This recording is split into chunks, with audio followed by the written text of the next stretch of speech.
Parfait. Ben, aidez-moi à accueillir quelqu'un qui nous a beaucoup aidé dernièrement, Mathieu Benoît de Technolibre.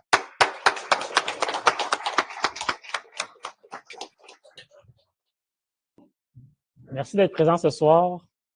Donc, pour commencer, je me présente. Je suis un développeur de logiciels. Ça fait déjà 6 ans, plus que 6 ans que je travaille avec la plateforme Odoo. Et j'ai créé la plateforme ERP-Lib dans le but de pallier à des problèmes et des irritants par rapport à la plateforme Odoo. Parce que la plateforme Odoo, c'est une plateforme ERP qui permet de gérer ton entreprise. Ça gère, comme en ce moment, on l'utilise chez Rencontre Linux Québec. On l'utilise pour faire le site web, la gestion des événements en ligne, pour l'achat des billets, réservation des places disponibles. On fait aussi des sondages. Fait qu'on peut envoyer des courriels en ligne. Et la plateforme Odoo permet aussi de faire plusieurs choses. C'est ça que je vais emmener dans les prochains mois aussi à apporter d'autres fonctionnalités pour améliorer l'expérience d'utilisation avec Rencontre Linux. Donc, en fait, c'est que la plateforme Odoo communautaire, c'est une plateforme, c'est une bonne base pour démarrer son entreprise. Mais il existe aussi l'OCA, qui est l'Odoo Community Association, donc l'association communautaire Odoo, qui est une OBNL en Suisse, qui apporte beaucoup de fonctionnalités. Et justement, ERP-Lib, ce qu'il fait, c'est qu'il rassemble toutes ces fonctionnalités-là ensemble et il crée une plateforme unie, facile d'accepter ces fonctionnalités. Parce que quand on met en place une plateforme Odoo, il faut manuellement aller chercher les modules. Comme Martial a vécu, justement. Quand il cherchait une fonctionnalité, il allait sur un magasin en ligne et il devait lui-même mettre le module sur son serveur. Que là, avec ERP-Lib, tout est présent avec les modules qu'on accepte seulement en ligne.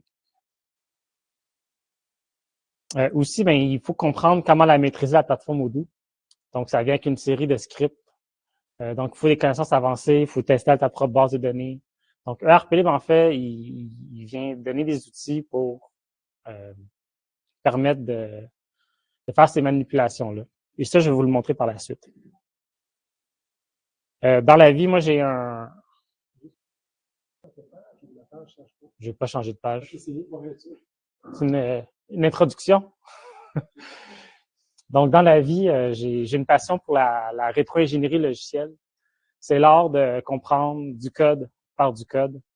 Donc, je fais du code qui va lire du code pour extraire des métadonnées, pour ensuite faire de la génération de code. Avec ça, on peut mettre en place des outils d'amélioration continue. Et c'est ça que j'implémente aussi dans le ERP-Lib. Donc, on a réussi à faire une migration de la plateforme Odoo 17 vers Odoo 18. Et puis, quand on fait une migration, mais il faut migrer la base de données et il faut aussi migrer du code, faire des upgrades de code. Et il faut OCA fournir des outils, donc Open Upgrade et d'autres outils qui permettent de faire cette mise à jour. Puis sans ces outils-là, c'est vraiment... Oui.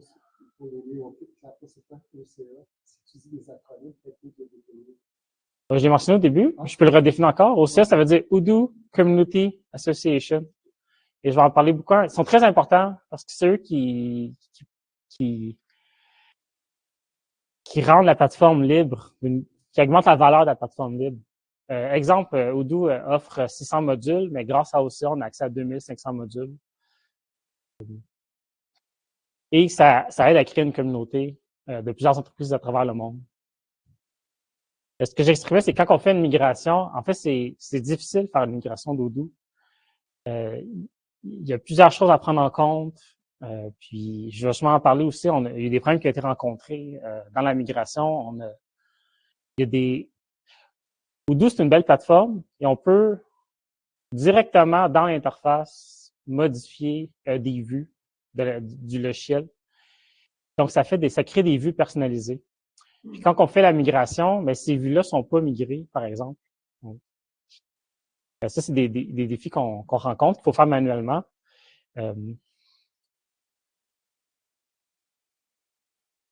Donc, dans ERP-Lib, j'ai créé des scripts que tu choisis, tu spécifies c'est quoi ta base de données, puis il va exécuter un ensemble de scripts qui sont accessibles dans la communauté. Et ça a permis de rendre ce projet,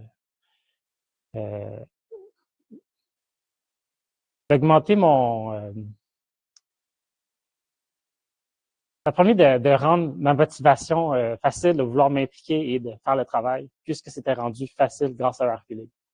Parce que c'est assez difficile. Il y a beaucoup de compagnies, j'ai parlé tantôt, exemple, avec Kumbit ou d'autres compagnies aussi, souvent quand ils prennent une version de Odoo, ils restent figés sur cette version-là pendant tant d'années parce que justement la mise à jour elle est complexe. Le RPLib aussi nous a permis de faciliter le déploiement. Ça, je vais en faire une démonstration par la suite. Et grâce au bassin de logiciels que j'ai rendu accessible, maintenant, on a accès à plus de fonctionnalités. Et justement, on va pouvoir les... Est-ce que tu voudrais nous partager ton expérience sur les fonctionnalités ajoutées, Martial? On revient tantôt là-dessus. C'est une surprise. OK. Suite à la migration, maintenant, ça va nous donner l'opportunité. En fait, moi, j'ai beaucoup aimé travailler avec Martial, qui a une expérience en sysadmin, et qui, moi, j'ai une expérience en développement logiciel. Donc, il m'a challengé à d'autres niveaux. Puis, on avait comme, quand il y avait un problème, on avait deux solutions. Puis, j'ai beaucoup aimé ces solutions. Donc, puis aussi, on avait une approche de qualité assurance par le projet. Donc, ça m'a donné un retour et j'ai pu améliorer plusieurs aspects sur la plateforme RPLib. Maintenant qu'on a migré à Odoo 18, je vais pouvoir m'impliquer aussi pour faciliter des fonctionnalités qu'on avait besoin, comme à la journée aux portes ouvertes, la journée internationale du logiciel libre. J'ai vu l'année passée qu'il y avait eu des lacunes sur la gestion, même causées aussi par la maintenance de la plateforme Odoo. Donc, je vais vouloir aider par rapport à cette organisation-là. Tout au niveau des tirages, où on doit manuellement copier tous les noms de la base de données, on va pouvoir automatiser ça. Et aussi, l'événement est basé sur un travail bénévole. Ça prend beaucoup de temps aussi gérer des bénévoles. Donc, on va pouvoir se munir d'outils pour faciliter cette gestion-là pour vous offrir un bel événement. Dans Odoo, il y a aussi une plateforme d'apprentissage en ligne. Ça, c'est une des fonctionnalités qu'on va vouloir, c'est qu'on va vouloir mettre les vidéos, les présentations accessibles en ligne. Et vous verrez ça par la suite. J'avais le goût aujourd'hui de vous montrer un peu la ligne de commande, puis un peu mon outil que je développe à tous les jours.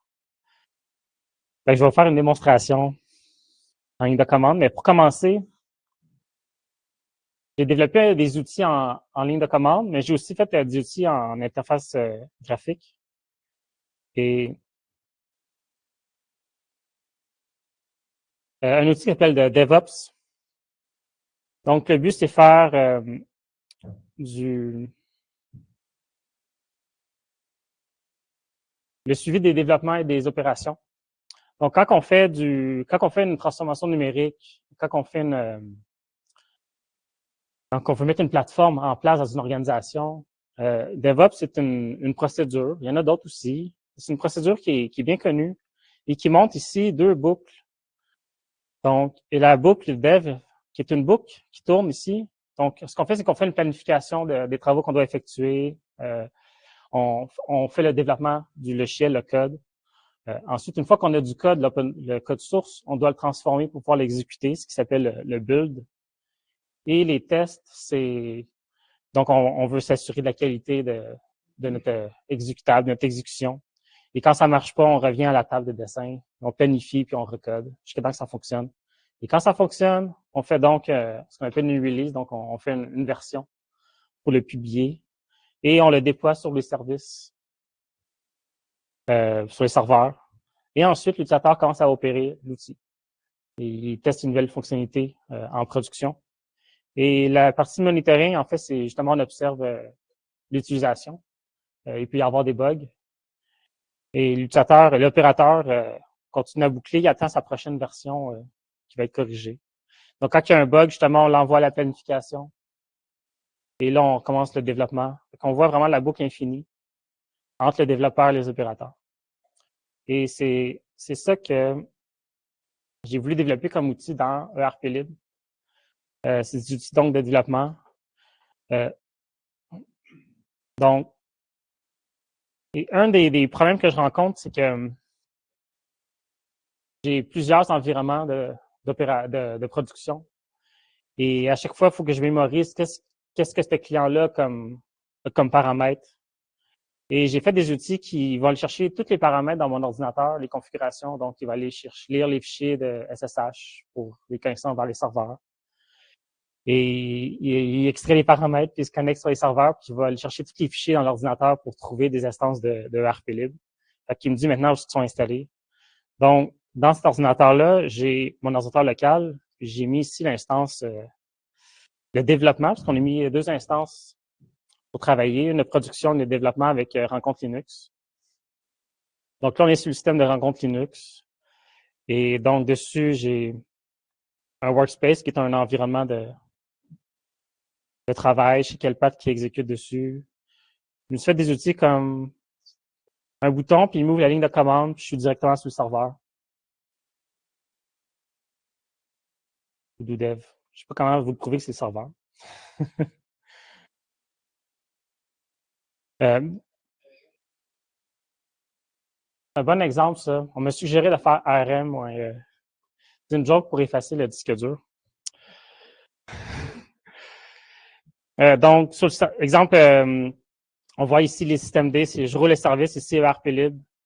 Fait que je vais extraire tous les systèmes D, je les affiche. Je vais aller extraire les fichiers de Postgre, c'est Postgre 18.3. On utilise aussi Certbot, qui est un outil pour renouveler les certificats SSL. Donc, je me suis fait des outils qui vont aller chercher les données pour mieux gérer mon environnement. Puis, je vais vouloir éventuellement qu'on prenne cet outil-là pour maintenir la plateforme Odoo de Rencontre Linux. J'ai fait aussi des générateurs de code, mais ça sera pour une autre présentation, la partie génération de code.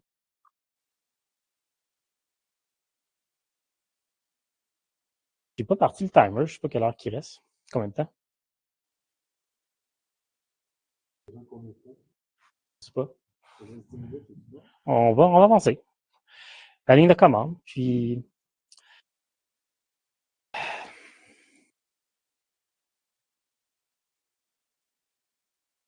quand on installe ERP-Lib, j'aime bien utiliser l'outil Make, parce que je suis un développeur de code embarqué. Donc, je fais en sorte que tout est fait avec Make. Puis, donc, quand tu fais juste Make, habituellement, ça doit accomplir des applications. Et moi, j'ai démarré un petit script qui est un CLI, donc une ligne de commande sur ERP-Lib. Dans la démonstration, je voulais montrer comment faire un backup, une sauvegarde des disques, des données. Donc, je fais ici dans une base de données, puis je peux aller télécharger un backup. Je vais prendre le nom de domaine de Rencontre Linux.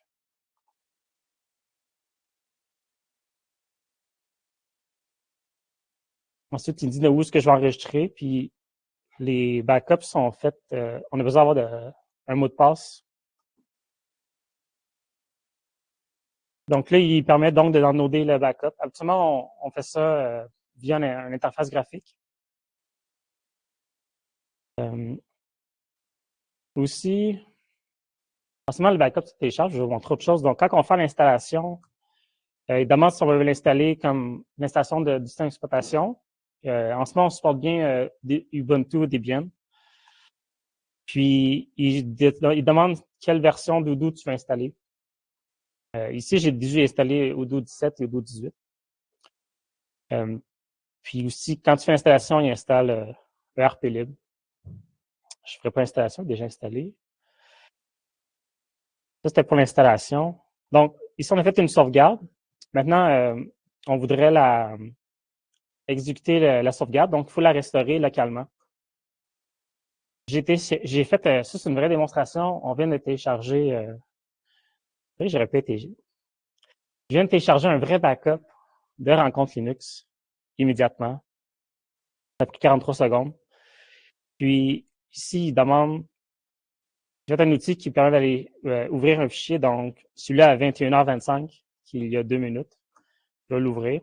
Puis il va l'appeler donc un nom par défaut. Je peux changer le nom. Il me demande si je veux neutraliser la base de données. Oui, je la neutralise. Par défaut, c'est l'option oui. Comme ça, il faut se forcer à dire non. Quand on neutralise, c'est qu'on désactive tous les courriels sortants, les courriels entrants. On désactive aussi les crons. Donc, dans un système ERP, il y a des crons pour envoyer des courriels de rappel, créer des tickets. Donc, il y a plein de... Quand on veut faire des automatisations, on utilise des crons. Les crons, c'est des exécutables qui s'exécutent à des temps spécifiques. Donc, en ce moment, ce qu'il fait, c'est qu'il restaure la base de données. Ça prend un moment. Dans mon la sauvegarde de restauration.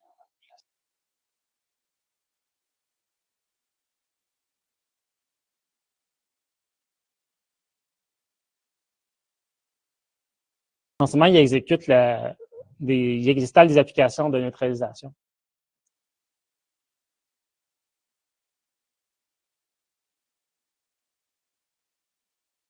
Maintenant qu'il a downloadé la base de données, on voit que quand je fais make DB-list, il affiche ce qui est installé. Donc, ici, j'ai 3 bases de données, mais celle-ci, c'est celle qu'on vient de neutraliser et downloader de la production en temps réel. Maintenant, je vais l'exécuter. Donc, quand on est développeur, on a besoin de travailler avec la base des données en temps réel. Les pas données, mais avec un code production. Là, je vais dire de l'ouvrir. Donc, ce qu'il fait, c'est qu'il fait l'installation, puis il exécute mon navigateur web. J'aime beaucoup travailler dans les modes noircis. Donc, je prends Selenium, puis j'envoie plein de commandes. Fait qu'il fait mon authentification automatique. Et là, je cherche mon mot de passe.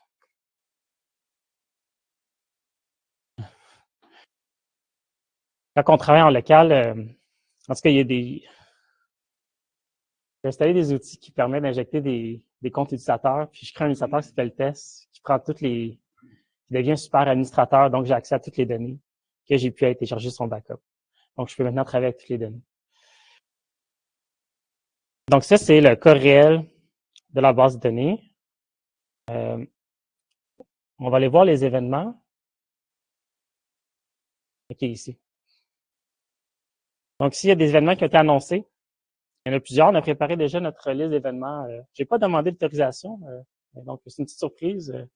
Ce n'est pas des données confidentielles. Ici, des événements qui ont été terminés. Fait que voilà, fait que j'ai réussi donc à télécharger la base de données sans même taper de commande, juste en utilisant l'outil de ERP. Dans la démonstration, je vais terminer avec un autre tour de passe-passe. On peut ouvrir un outil qui s'appelle un Odoo Shell. C'est un outil que Odoo a développé pour permettre d'appliquer des commandes directement sur la base de données. Fait que si je peux choisir la base de données que je veux, je vais prendre celle que je viens de télécharger. Et là, j'ai ouvert un shell. Un shell, c'est un outil qui permet de rouler des lignes de commande. Donc, si j'ai ma console directement sur ma base de données, puis je peux afficher mes données. Donc, souvent, ce qu'on prend l'environnement, puis on écrit la table. Donc, ici, il y a une table qui s'appelle event.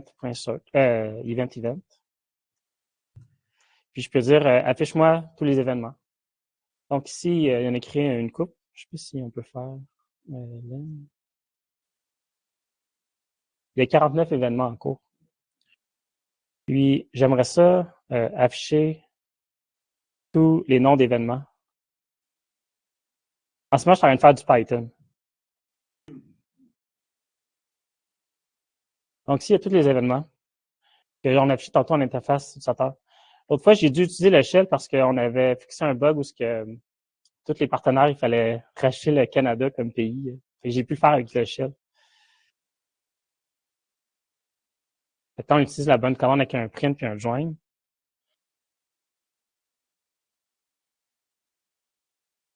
Là, j'ai affiché ici tous mes événements. Ça, c'est des outils que, donc, ERP-Lib a pu rendre accessible facilement sans comprendre c'est quoi les commandes.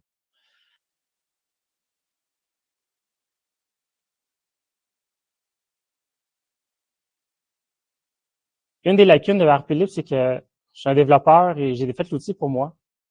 Mais j'aimerais ça rendre accès à tout le monde. Donc, je vais travailler beaucoup dans les prochains jours à améliorer la facilité d'intégration et de nouveaux membres développeurs et la facilité d'utilisation.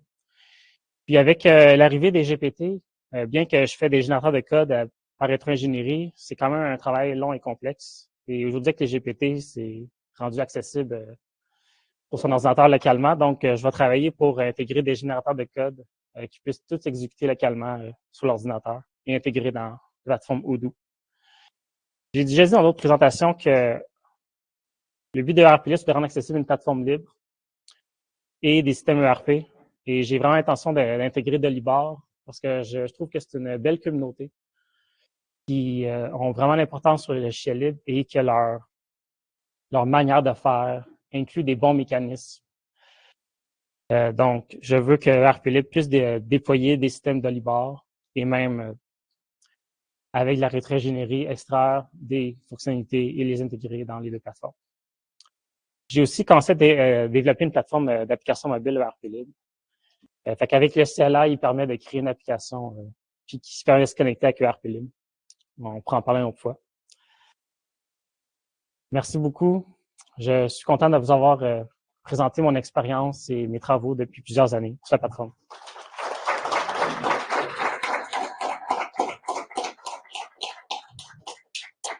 Je tiens à remercier Georges. Rencontre Rencontre Linux. Linux Québec. Aussi Daniel de chez Le Pro qui je peux l'appeler à chaque jour à minuit, 1h du matin. Puis, C'est arrivé dimanche matin, il était 1h du matin.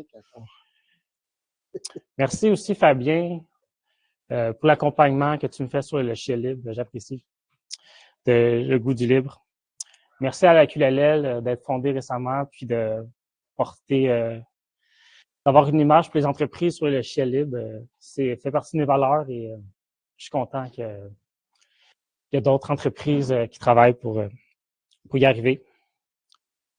Merci à Technolib d'avoir financé mes travaux et la plateforme ERP-Lib d'avoir facilité cette cet upgrade de plateforme.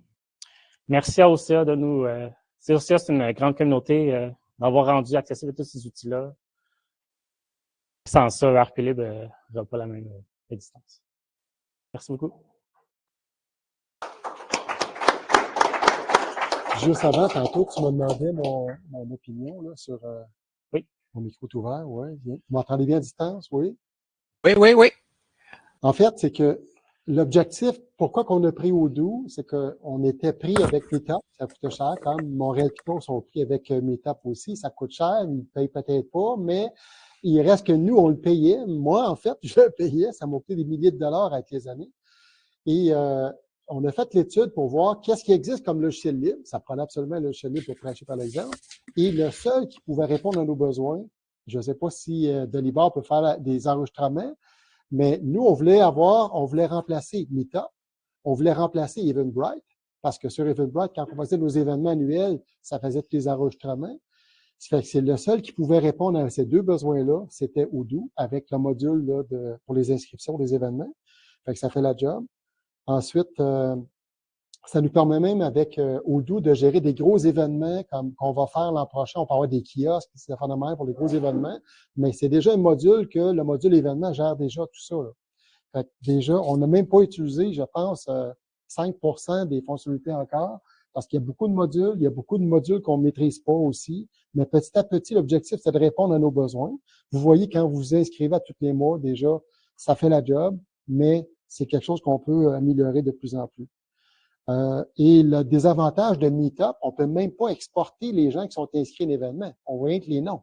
Avec Odoo, il n'y a pas de limite, on peut tout exporter. On est capable de vous communiquer par après.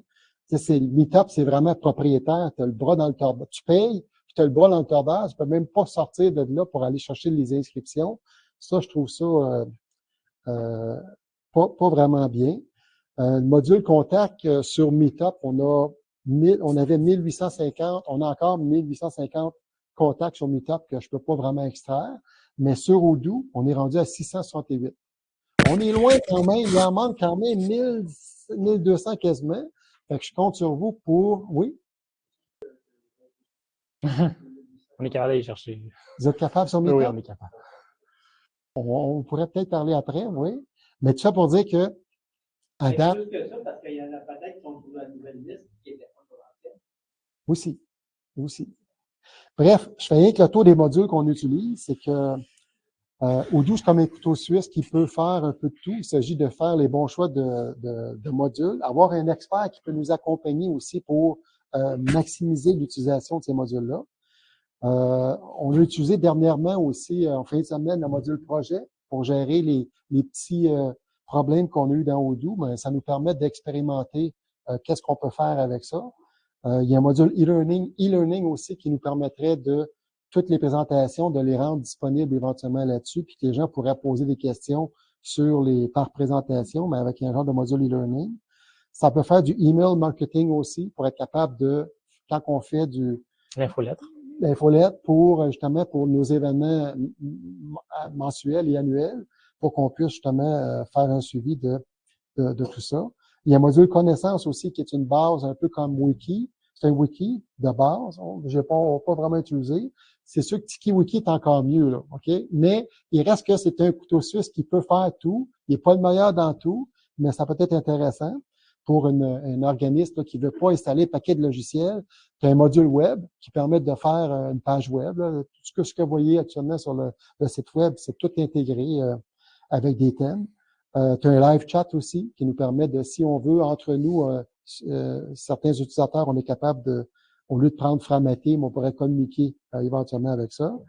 Bref, ce que je m'aperçois, c'est que le fait d'utiliser de plus en plus Odoo, faisait plusieurs années que j'étais pris avec tous les événements sur Eventbrite, sur Meetup, sur Facebook, sur LinkedIn. J'ai fait un paquet d'événements partout, mais on est limité dans tous les autres systèmes parce que c'est pas libre.